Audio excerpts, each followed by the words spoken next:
Hai semuanya, kita telah mengenal beberapa jenis kata atau parts of speech, yaitu noun, kata benda, pronoun, kata ganti, verb, kata kerja, adjective, kata sifat, dan adverb, kata keterangan.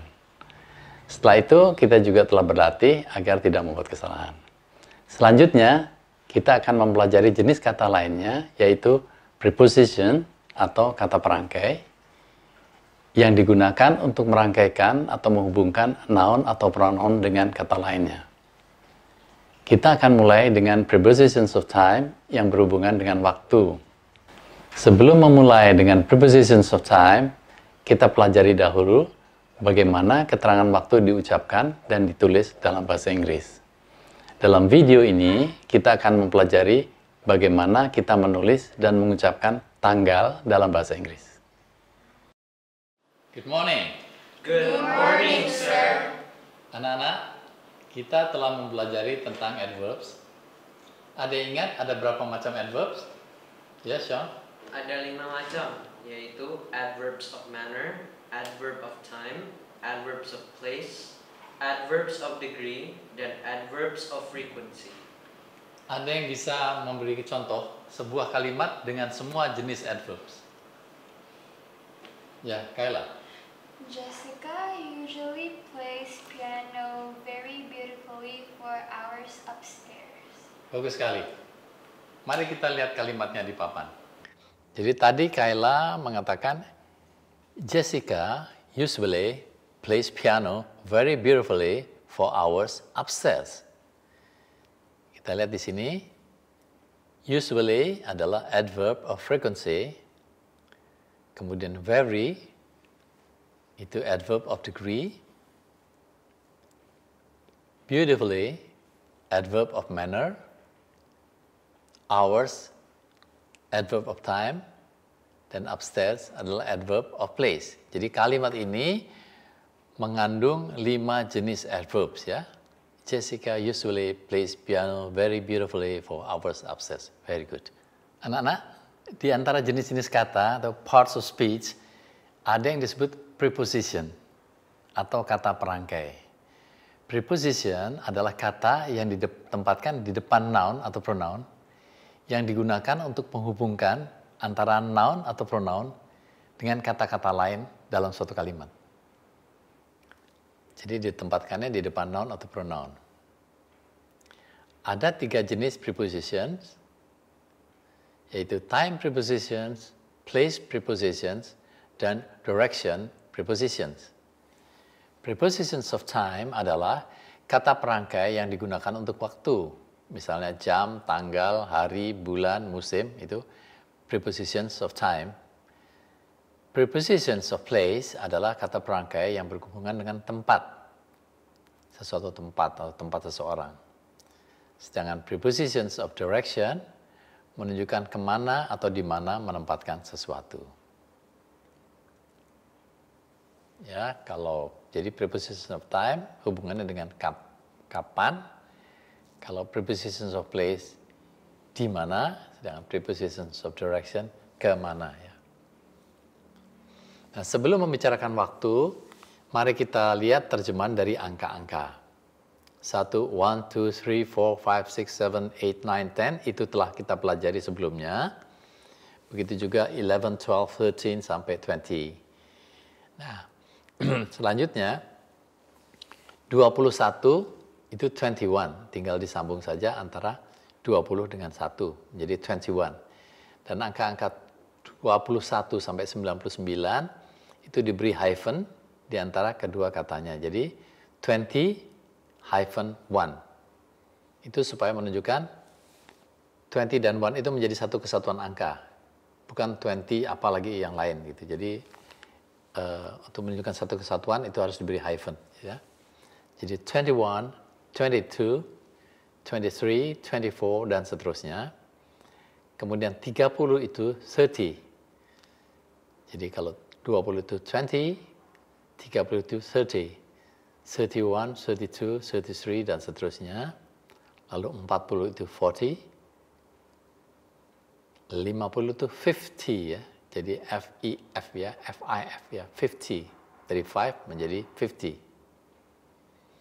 kemudian 60 itu 60, 70 70, 80 80, 90 90. Jadi kalau 99 itu ya 99 ya.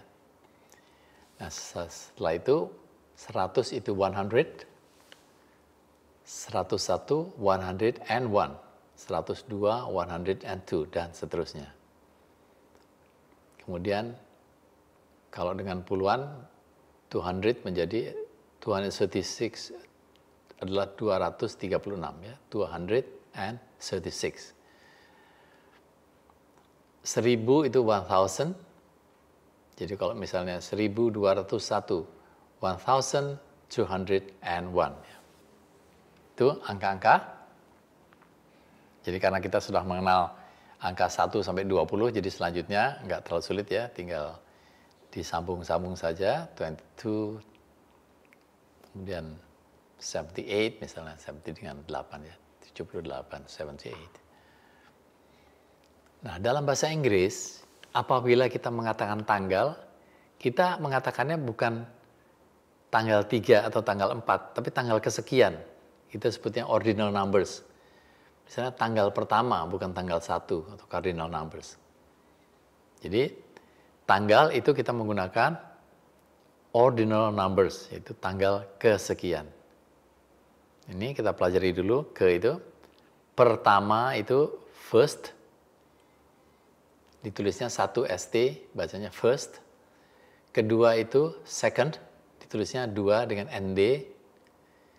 Kemudian ketiga, third, ditulisnya 3 dengan RD atau RD. Keempat adalah fourth, adalah angka 4 ditambah huruf TH atau TH. Begitu seterusnya, itu akan menggunakan tambahan huruf TH ya, untuk 4, 5, 6, 7, dan selanjutnya. Jadi kelima adalah fifth, keenam adalah sixth, ketujuh adalah seventh, kedelapan eighth, kesembilan ninth, kesepuluh tenth, kesebelas eleventh, kedua belas twelfth, ketiga belas thirteenth, keempat belas fourteenth, kelima belas fifteenth, ke-20 misalnya 20th. Lalu ke-21, karena 1 tadi first, maka ke-21 menjadi 21st. Ke-22 menjadi 22nd. Ke-30 30th. Ke-31 31st. Dan selanjutnya ya.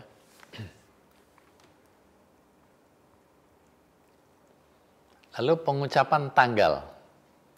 Kalau kita menulis 3 Januari 2019, maka kalau kita tulis dengan angka 1 garis miring 3 garis miring 2019 itu secara Amerika ditulisnya bulan dulu, lalu tanggal, kemudian tahun. Sedangkan kalau secara Inggris, tanggal, kemudian bulan, kemudian tahun. Lalu ditulisnya Januari dengan 3 RD tadi,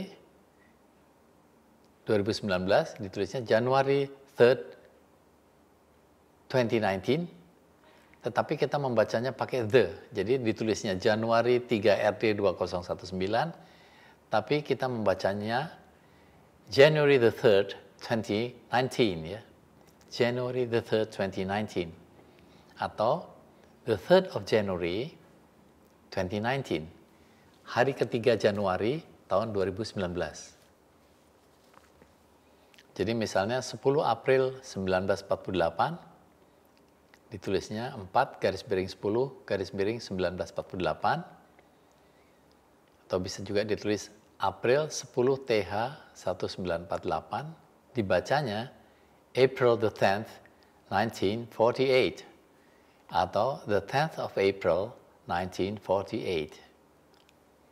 Contoh lain, Kamis 13 Agustus 2020, Thursday, August the 13th, 2020. Jadi, Kamis itu Thursday, jadi Thursday, August the 13th, 2020. 2020 itu adalah tahun 2020 ya, 2020.